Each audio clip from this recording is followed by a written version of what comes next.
Abagabo batanu barashwe n'ingabo z'u Rwanda zibarizwa muri batanu ya 63 nyuma yo kubakekaho kuba abanzi b'igihugu ubwo binjiraga banyuze mu nzira zitemewe bikoreye n'imifuka y'urumogi. Umwe muri bo yahise apfa, abandi basubira muri Repubulika Iharanira Demokarasi ya Kongo aho bari baturutse. Ibi byabereye mu murenge wa Cyanzarwe, akagari ka Busigari, umudugudu wa Rwashungwe mu rukerera rwo ku cyumweru tariki ya 2 Gicurasi 2021. Uwarashwe agahita yitaba Imana ni Tuyisenge Jacques wari ufite imyaka 25, akaba akomoka mu murenge wa Cyanzarwe, akagari ka Busigari, akaba yarafite ibiri 10 by'urumogi n'ibizingo bibiri by'insinga z'amashanyarazi. Umuyobozi wa brigade ya 201 ikorera mu turere twa Rubavu, Nyabihu, Ngororero n'igice cya Rutsiro, Colonel David Bukenya Ngarambe yasabye abaturage kwirinda kwijandika muri magendu, kwirinda guca mu nzira zitemewe, gutanga amakuru kare mu gihe babonye abantu basohotse mu gihugu mu buryo butemewe. Umuyobozi w'akarere ka Rubavu wungirije ushinzwe imibereho myiza Ishimwe Pacifique yasabye abaturage guhindura imyumvire bakishyira hamwe,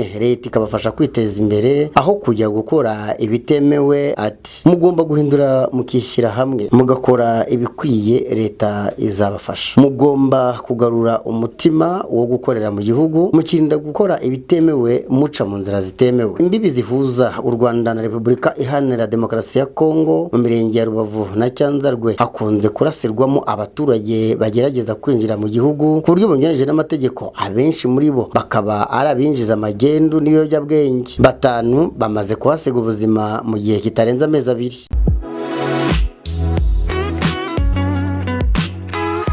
Abantu 22 bagizwe n'abakundana cyangwa bashakanye couple bafatiwe ku Gisenyi mu karere ka Rubavu aho bari bagiye kwinezeza baturutse mu mujyi wa Kigali, bakaba bafashwe barenze ku mabwiriza yo kwirinda COVID-19. Abo bantu uko ari 22 bafashwe mu gitondo cyo kuri uyu wa mbere tariki ya 3 Gicurasi 2021, bafashwe biteretse ibyo kunywa n'ibyo kurya mu buryo bugaragara ko barimo binezeza koko. Aba bantu 22 bagizwe n'abagabo 14 n'abagore 8, bakaba ari couple zitandukanye z'abantu bahuriye muri groupe ya WhatsApp aho biyemeje kwerekeza muri uriya mujyi wa Gisenyi usanzwe uzwiho kuba w'abanyabirori mu bihe bisanzwe bitari bya COVID-19. Aba bantu bafashwe mu gitondo cyo kuri uyu wa mbere batubahirije amabwiriza yo kwirinda ikwirakwira ry'icyorezo cya COVID-19, bahise bajyanwa kugira ngo bongere bahugurwe ku bubi bwa COVID-19 ndetse banibutswe amabwiriza yo kwirinda iki cyorezo. Aba bagabo n'abagore bafashwe bari kwinezeza kandi baracibwa amande banubahiriza ibitegeko abantu bose bafatiwe muri ibi bikorwa byo kurenga ku mabwiriza yo kwirinda COVID-19 ubundi barekurwa. Mu karere ka Rubavu bamaze iminsi hafatwa abantu barenze ku mabwiriza yo kwirinda COVID-19, dore ko hari n'abandi 71 barimo abageni bafashwe barenze kuri aya mabwiriza. Bariya abageni bari muri bariya 71 bafashwe bari kwiyakira ubwo bari bavuye gusezerana imbere y'amategeko, ubundi bagahitira muri reception kandi itemewe. Umuvugizi wa polisi mu ntara y'Iburengerazuba CIP Bonaventure Twizere Karekezi yavuze ko polisi y'u Rwanda ku bufatanye n'ubuyobozi bw'inzego z'ibanze bazahora bari maso ku buryo uwari we wese uzanyuranya n'amabwiriza azafatwa kandi akabihanirwa hatitawe ku uwo ari we.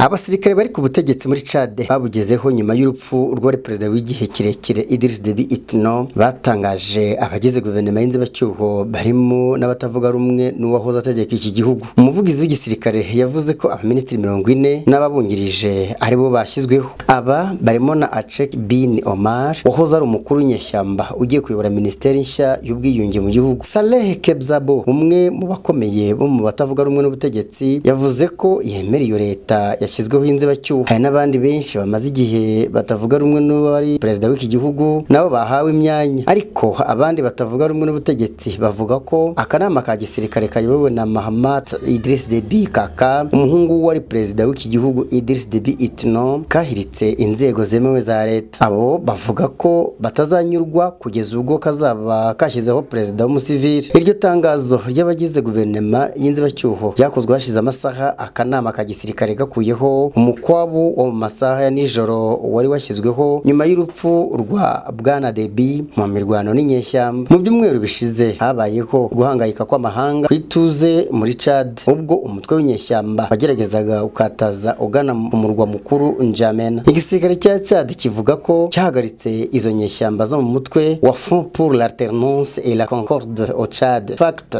kikica izibarirwa mu magana.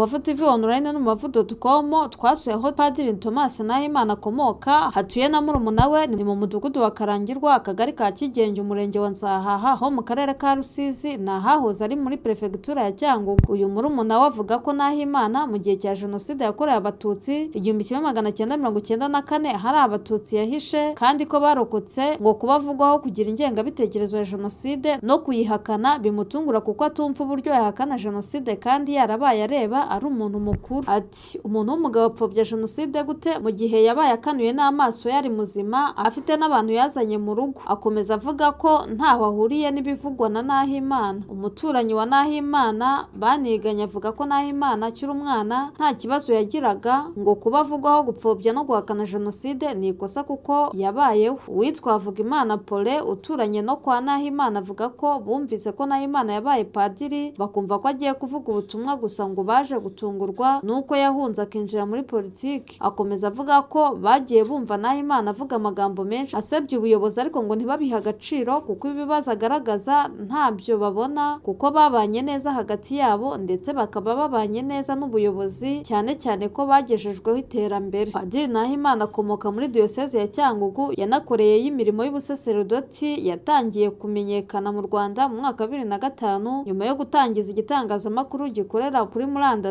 Le Prophète d'Otifra. Nahimana yaje kwinjira mu bikorwa bya politike ku buryo bugaragara ku wa 28 Mutarama 2013 ashinga ishyaka yise Ishema ry'u Rwanda, aribera umunyamabanga mukuru. Mu mvugo ze ahakana ko abatutsi bishwe guhera 1959 ngo ahubwo bahunze ubutegetsi bw'abahutu, nyuma yaho bakagaba ibitero y'isi by'inyenzi byo kumena amaraso y'inzirakarengane kugeza mu 1968. Mu mvugo ze atangaza ko igikorwa cyo gushyingura mu cyubahiro abazize jenoside ari ubushinyaguzi kuko bahora batabururwa kandi kigamije inyungu z'amafaranga, aho imibiri isurwa igihugu kikinjiza amafaranga. Padiri Nahimana Thomas uvuga ko ari perezida wa guverinoma y'u Rwanda ikorera mu buhungiro, atuye mu gihugu cy'Ubufaransa.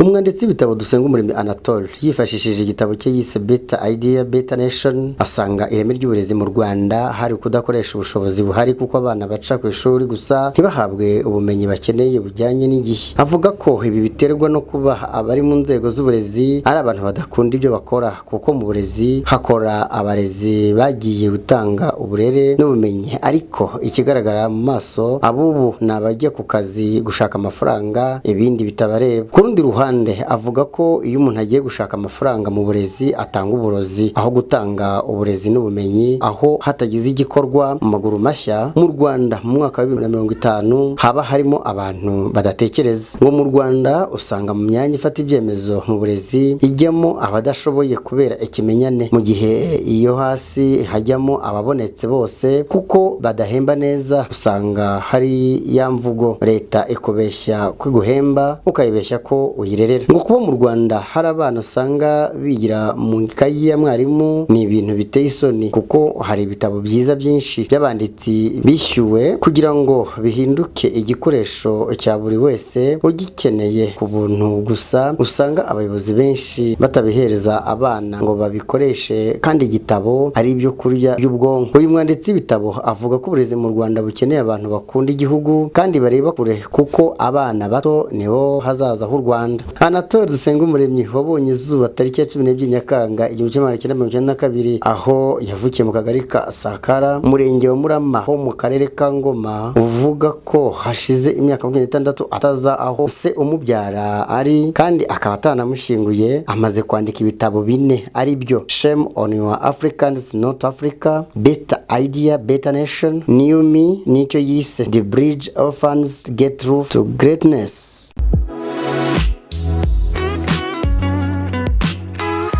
Imiryango y'abasigajwe inyuma n'amateka ituye mu mudugudu wa Mataba mu kagari ka Buhoro, umurenge wa Karama ho mu karere ka Huye, iravuga ko hari abamaze imyaka 8 badatera akabariro kubera inzu batujwemo zimaze gusaza, ndetse bakaba babana mu nzu ari benshi. Usanga ababyeyi babana mu nzu imwe n'abana babo nabo bashatse. Imiryango 50 batuye mu nzu zishaje cyane, ikeneye ubutabazi kuko ziva kandi zikaba zaratangiye gusenyuka. Bamwe mu bayigize bavuga ko imibereho yabo itifasha neza kuko inzu babamo ziva bigatuma mu gihe cy'imvura barara bahagaze. Baganira n'Umubavu TV online n'umubavu.com bavuze ko ikindi kibazo bafite ni uko umugabo n'umugore ndetse n'abana babo bakuru barimo abasore n'inkumi bararana ku buriri bumwe kubera ko inzu babamo ari nto zifite icyumba kimwe, bityo bakaba barara ku buriri bumwe. Hari aho usanga inzu imwe babyiganiramo ari imiryango 3 kandi buri muryango ugizwe n'umugabo, umugore n'abana. Ngo kubera izi nzu zasenyutse usanga barara bacungana n'inyamaswa nk'imbwa cyangwa injangwe, batinya ko zifite kuza zigatwara ibiribwa cyangwa ibindi bintu, cyane kuretse gusaza usanga nta miryango zifite. Si ibyo gusa, ngo usanga iyo baryamye baba bafite ubwoba bw'uko imvura ishobora kugwa inzu zikabagwaho n'abana babo. Barasaba leta kubatabara bakabubakira bityo nabo bishimye nk'abandi banyarwanda.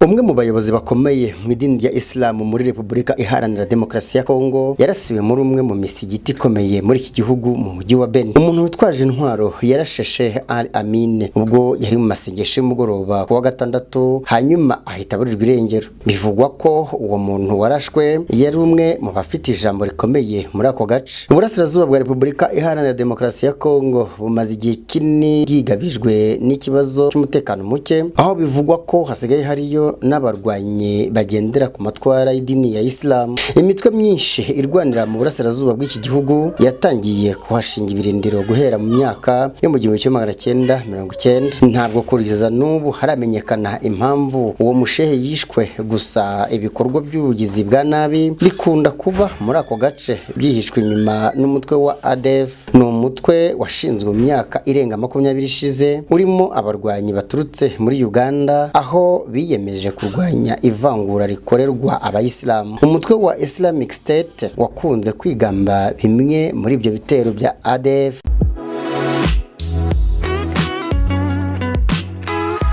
Umuhanzikazi Clarisse Karasira yakoze ubukwe, umuhango wabereye mu rusengero rwa Christian Life Assembly i Nyarutarama ku wa gatandatu tariki ya 1 Gicurasi 2021. Umuhanzikazi Clarisse Karasira yasezeranye imbere y'Imana kubana karamata na Hashyizweho Guverinoma. Ni umuhango bakoze bashyigikiwe n'ababyeyi babo, inshuti zabo n'abavandimwe. Basezeranye imbere y'Imana bubahiriza amabwiriza yo kwirinda COVID-19, aho ubukwe bwabo bwitabiriwe n'abantu 20 gusa. Umurinzi w'igihango Gasore Serge niwe wari pare wa Hashyizweho Guverinoma, mu gihe Clarisse Karasira yahisemo umuhanzikazi Liza Kamikazi nka marene we. Mu bitabiriye ubukwe bwa Clarisse Karasira na Hashyizweho Guverinoma harimo Honorable Tito Rutaremara, Honorable Jeanne d'Arc Mukakarisa, Honorable Uwimana Console na Mama Cecile wo mu muryango w'umuyobozi w'urwego rw'igihugu ngishwanama n'inararibonye. Mu bazwi mu ruhando rwa muzika nyarwanda bitabiriye ubukwe bwabo barimo umuhanzikazi Maria Yohana, Nyiranyamibwa Suzanne, Maria Uwanjye mukuru wa nyakwigendera Mutamuriza Annonciata wari uzwi nka Kamariza. Basezeranyijwe na Pasteur Ngendahayo Raphael wo muri Christian Life Assembly, aho basanzwe basengera ku isaha ya 4 kugera ku isaha ya 5. Wa 18 Gashyantare 2021 nibwo basezeranye imbere y'amategeko ya Repubulika y'u Rwanda mu muhango wabereye mu murenge wa Rusororo.